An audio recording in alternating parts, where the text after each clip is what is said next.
reasons why the Trinity makes sense, St. Gregory Nazianzus in his orations has an explanation of that.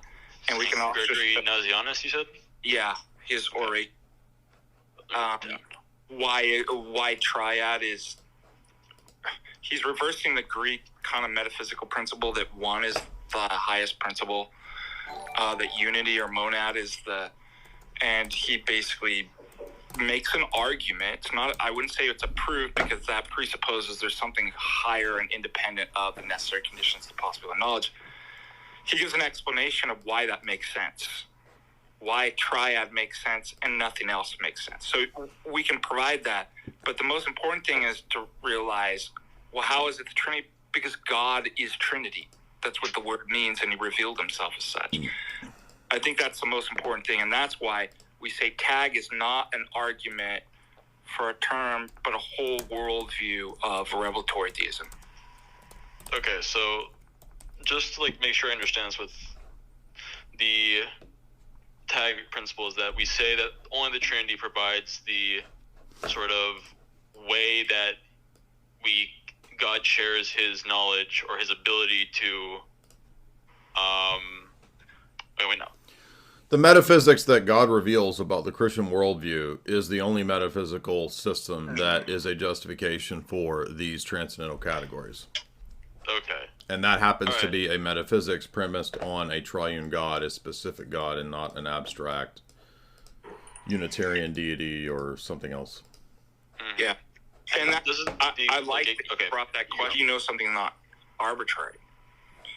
It's precisely because that it has explanatory power.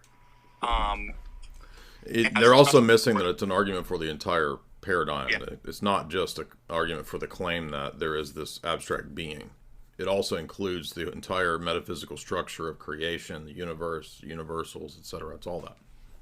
Mm-hmm. I mean, it makes sense to me with the Trinity, because each one has a different relationship with one another, where it's Son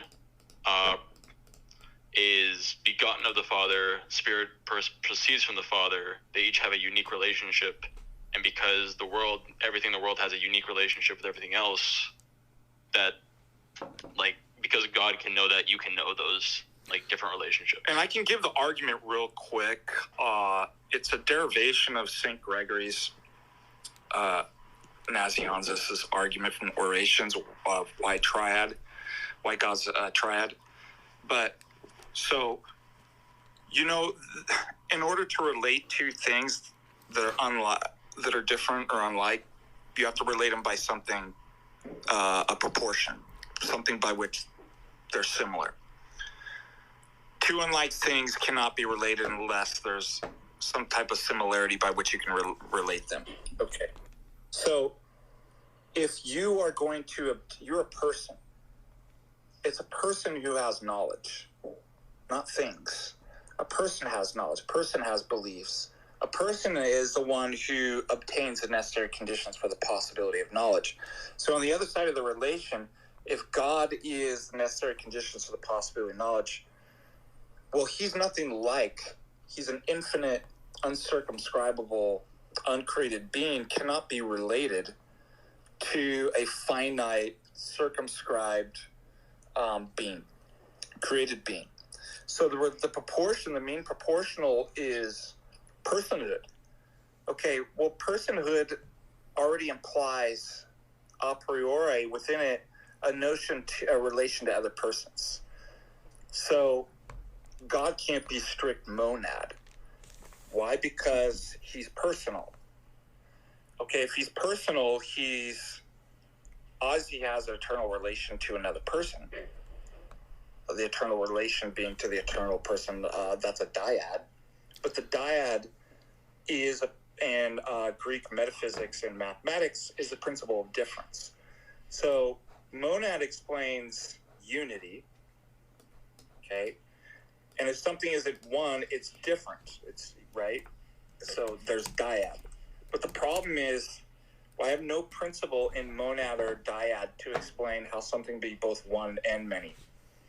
And that's where St. Gregory says the triad transcends the dialectical opposition between the monad and the dyad. Right. So people in the chat, again, to the guy arguing for the filioque, call in. Saint saying that I won't defend the transcendental argument anymore. It's just nonsense.